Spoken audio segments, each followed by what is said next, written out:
ઘોઘલા ખાતેથી વીરપુર પદયાત્રા પર નીકળેલા શ્રદ્ધાળુઓ ભજન કીર્તન સાથે આગળ વધી રહ્યા છે। ઠેર ઠેર થઈ રહ્યું છે પદયાત્રીઓનું સન્માન।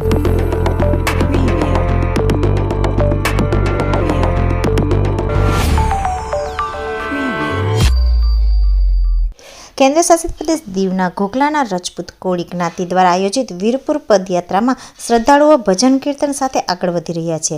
રસ્તામાં આવનારા અનેક ગામોમાં આગેવાનો દ્વારા આ પદયાત્રીઓનું ભવ્ય સન્માન કરવામાં આવી રહ્યું છે। પદયાત્રામાં લોકો મોજ મસ્તી અને હર્ષ ઉલ્લાસ સાથે અને ભજન કીર્તન સાથે જલારામ બાપાના દર્શન માટે વીરપુર પદયાત્રા કરી રહ્યા છે। લોકોમાં અનેરો ઉત્સાહ જોવા મળી રહ્યો છે।